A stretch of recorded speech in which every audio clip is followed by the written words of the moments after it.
So this season of Overwatch Competitive, personally I've been playing a lot of support, but on my free time I've been watching an insane amount of DPS players playing their role because, sometimes you get bored of playing the role you might be the best at the current time.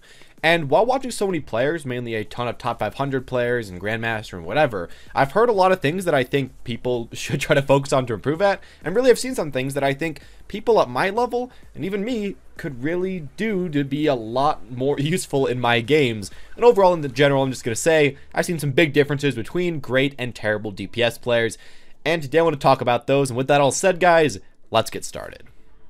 Now, the first thing that I've seen that I think is kind of easy to get your head around, but really hard to actually implement into your game is learning to play around your team comp.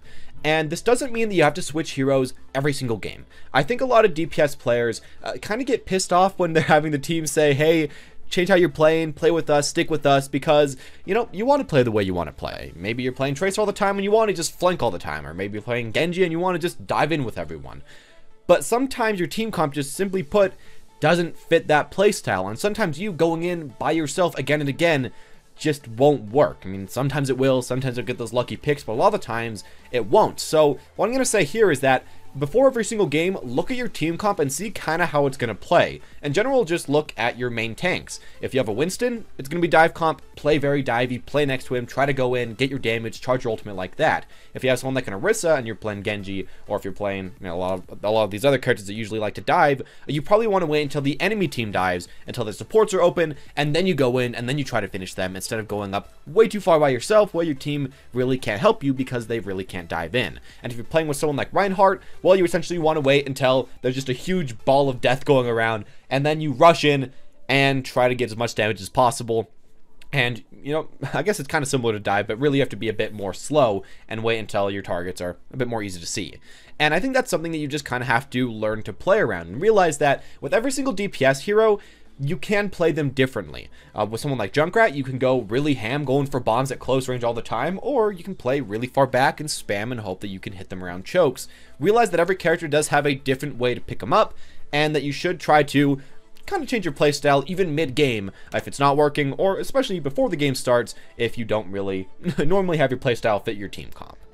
Now, to the second difference between these players, I'm going to say that a lot of people really just focus too much on their aim. And I heard this from, I think, IOStux and a few other really good coaches that I've been trying to watch and trying to learn from and get better from. But honestly, I kind of agree. A lot of people just think that their aim is going to become miraculously so good that they're just going to be climbing super high, super fast. And that can happen. You can climb pretty high with just good aim by itself. But as I've heard quite a few places, there's a lot of diminishing returns.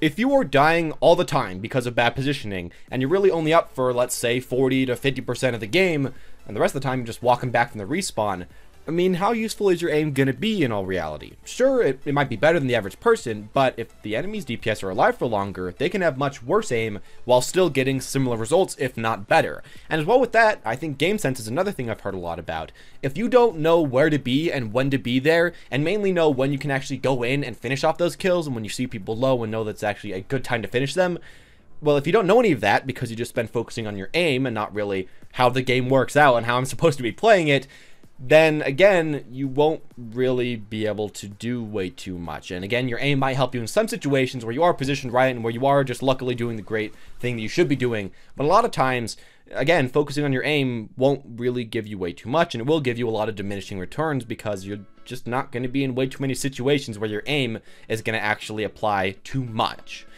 Now, I'm going to say right here that aim is something that is, kind of nice to practice. It's one of those things that you can warm up on, and you should just to make yourself get ready for the game. But honestly, you probably should just be, instead of, spending hour upon hour practicing your aim by itself, instead just playing the game. Figure out how to play your character in a variety of situations, and for the most part, aiming will just kind of come no matter what.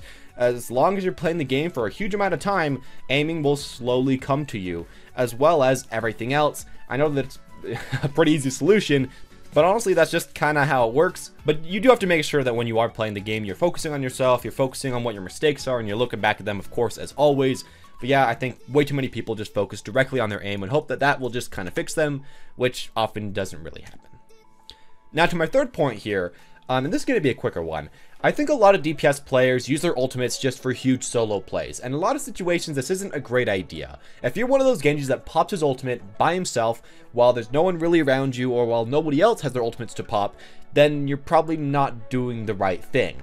Sure, sometimes you could go for a risky Blade, or you could go for a risky Sombra ult, or, risky Bastion ult, I guess if you want to say that. You could do a lot of different things, and sometimes it will work, and sometimes you will pop off, and it'll feel good. You carried that game by yourself. That's probably making you do it in so many games. But think about how many times that hasn't worked, and you really have to realize that popping ultimates by yourself is extremely risky, and for the most part, unless you really have a fight that you have to lock down and it's the last second, it's probably a better idea to play with your team and keep on going with your team and combo all those ultimates together, because ults are really such an important part about the game, and comboing them is something that DPS players I think need to kind of focus on a lot more. And not only just comboing like a Zarya ult with the DPS ults, but even a support ult, because if you have a Lucio that just ulted, you as Genji are never going to die in your Dragon Blade. You're going to be a lot more useful, so also keep that in mind. Defense and offensive ults are extremely important for any player that is deciding to play DPS. And I should say as well right here, if you are taking way too long to charge up your ultimate, maybe start hitting the enemy tanks a little bit. Sure, you will probably never kill them, and if you're just throwing, random shurikens at the enemy Reinhardt, they're probably not going to die from that, but you charge ultimate way faster like that. And if all your teammates are pretty close to getting their ultimate, and you want to make sure they're going to be getting it at about the same time, maybe put a little bit of time into doing that, get ready for the big push with your ults, and go like that. Overall, just be a bit more, I guess, focusing on your ultimate and realize that, yeah, they are essentially the #1 thing to win games in Overwatch, other than just having godlike pick potential, which, you could have, but I think ultimates is honestly probably the easier thing to improve on. Now, to the fourth thing I want to say right here, I think a lot of DPS players are a little bit too reliant on support healing. And yes, support should be healing you. That is a pretty obvious thing, but you should be trying as a DPS player to minimize the amount of damage you're taking at all times. And if you can learn how to survive alone, you'll be much more competent, and your tanks will be able to live a lot longer. They're going to be making a lot more space, and that will give you more time as a DPS player to do more damage. Kind of how you want to do this, instead of just, never being in a fight, that's a pretty dumb idea, is by playing around terrain and using that to block the maximum amount of damage as possible.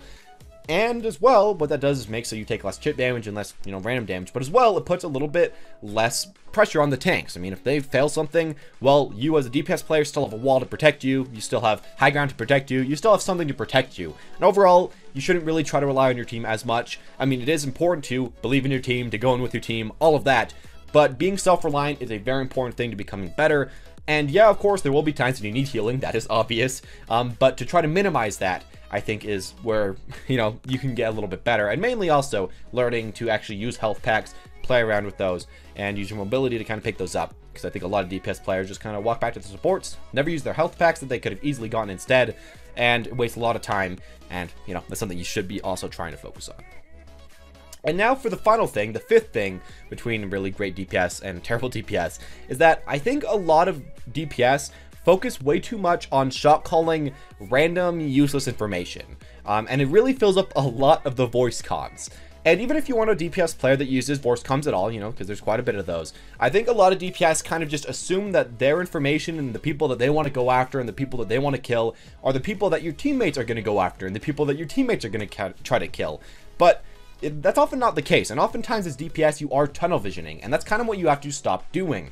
Instead of focusing on the one person that you want to get, maybe the Mercy in the backline, which would be a good pick, maybe you should look at where your tanks are going towards, where your supports are going towards, or maybe where somebody's calling out in voice comms. Now that won't always happen, and sometimes you will just have to use general, movement patterns of your teammates, but that still is an important thing to go for. And I want to also mention right here that a lot of the DPS in the game will have to play really close up. I mean, there's quite a few of these, not Reinhardt, Reaper, Mei, I guess Symmetra if you want to call her DPS, Torbjorn, some other people that can play pretty close up. If you're a person that's doing that and has to kind of play near-ish the front line, honestly, remember that your supports are going to have a much better field of view of who the enemies are, where they are, who's at low HP, and if possible, you should be asking them to try to make shot calls for who you should be going after, because the supports can kind of tell you, the DPS, and the tanks who to go after, should be attacking them at the same time, and having really the best knowledge by having the people with the best field of view and the best possible information making out those shot calls. Now, of course, this won't always happen. A lot of times people will be quiet, But if you can't get any information, at least just try to look at where your teammate is going and what your team is trying to accomplish and try to play around them instead of just always playing by yourself. Now, if you can get a pick by yourself, that's great. But if you keep trying to get picks and it's just not working, and you keep trying to play by yourself and it's just not working, even 1 or 2 times, then you probably should try to play around your team a little bit, and that will honestly really help your team have a much easier time, make your team do a lot better. And as well, it'll probably make you get a lot more kills because some DPS just can't 100-0 targets, while if they're with their teammates, well, they can kill them really quickly. But anyways, as always, guys, this has just been my own opinions about some big differences between great and terrible DPS mains. And of course, I'm sure a lot of you guys are doing really well. I'm sure a lot of you guys are, practicing, improving, working on yourselves. And I know that there are a ton of DPS mains. So if you have any other tips you see a lot of DPS players kind of fail at, please leave that down in the comment section down below because I would really like to hear that. Anyways, as always, guys, though, thank you all for watching. Hope you enjoyed. If you did, leave a like or hit that subscribe button to see more videos like this in the future. And mainly a lot of videos about Season 10, because I'm going to be doing a lot of those. Probably talk about the DPS meta, so be excited for that. As always, guys, though, thank you all for watching, and have a wonderful day.